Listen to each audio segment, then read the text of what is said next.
So hi மக்கள் எல்லாரும் பார்த்தீங்கன்னா எல்லாரும் போய் நம்புறேன் 30 நாள் 50,000 ரூபா எடுத்துக்கணும் சாப்பாடு செலவு பெற்றலாம் போக. ஸோ இன்னைக்கு டே 10. இது வந்து சாட்டர்டே ஏர்னிங்ஸ். நேற்றே சொல்லியிருப்போம், நேற்று ஷார்ட்ஸில் சொல்லியிருப்போம் நாளைக்கு மழை பெய்யும்னாங்க. ஸோ அதே மாதிரி இன்னைக்கு ஃபுல் அண்ட் ஃபுல் மழை தான் பெஞ்சுது. இன்னைக்கு நல்ல ஒரு அமௌண்ட்டு வந்துச்சு. ரொம்ப நாளுக்கு அப்புறம் இந்த அமௌண்ட்டு எடுக்கும். எவ்வளோ நேரம் ஓட்டணும்னு பார்த்தீங்கன்னா கிட்டத்தட்ட ஒரு 13 மணி நேரம் 46 நிமிஷம் ஓட்டியிருக்கோம்.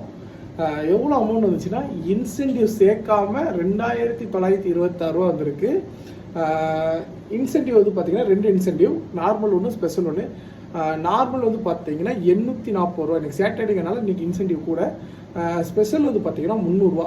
ஸோ இதெல்லாம் கூட்டி கழிச்சு பார்க்கல நம்ம கையில் எவ்வளோ இருக்குன்னா 4,186 ரூபா இருக்குது.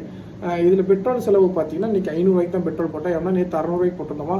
ஸோ அதில் ஒரு 100 ரூபா பெட்ரோல் அப்படி அங்கேருந்து ரிட்டர்ன் வரும்போது தான் 100 ரூபாய்க்கு போட்டிருந்தேன். ஸோ அது அப்படி இன்றைக்கி ஓடிடுச்சு. 500 ரூபாய்க்கு பெட்ரோல். சாப்பாடுக்கு இன்றைக்கி வெறும் 70 ரூபா தான் செலவு பண்ணியிருப்போம். ஏன்னு பார்த்தீங்கன்னா நேற்று மாதிரி இன்றைக்கும் ஆர்டர் கேன்சல் ஆகிடுச்சு. ஸோ அதை கீழே ஆட் பண்ணுறேன் என்ன ஆர்டர் கேன்சல் ஆச்சுன்னு. சாப்பாடுன்னு இன்றைக்கி மதியம் 70 ரூபா, அது மட்டும் தான் சாப்பாடு. நைட்டுக்கு வந்து பார்த்திங்கன்னா நம்ம அதையும் சாப்பிட்டுக்கிட்டோம். இந்த மாதிரி டெய்லி யாராவது ஆர்டர் பண்ணி கேன்சல் பண்ணுங்கள், எனக்கு கொஞ்சம் ஹெல்ப்ஃபுல்லாக இருக்குது. இதெல்லாம் கூட்டி கழிச்சு பார்க்கல நம்ம கையில் எவ்வளோ இருக்குன்னா 3,616 ரூபா இருக்குது. இப்போ டே 1 டே 10 வரை நம்ம கையில் எவ்வளோ இருக்குன்னா 18,503 ரூபா இருக்குது.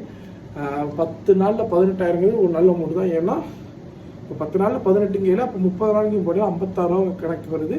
ஸோ இதே மாதிரி போனால் நல்லாயிருக்கும். அண்ட் நம்ம சேனல் புதுசாக மறக்காம சப்ஸ்கிரைப் பண்ணி பிள்ளைங்க நல்லா போடுவாங்க. இன்ஸ்டாவில் பார்த்தீங்கன்னா ஒரே ஒரு ஃபாலோ பண்ணிட்டு பாருங்க. அண்ட் ஸ்விக்கி பற்றி ஏதோ அப்டேட்ஸ் தெரியும்னா மறக்காமல் கமெண்ட் பண்ணுங்கள். So okay, good night. ஏன் குட் நைட்டுங்கன்னா மணி வந்து இப்போ 3:53 தூங்க போகிறேன். பாய்.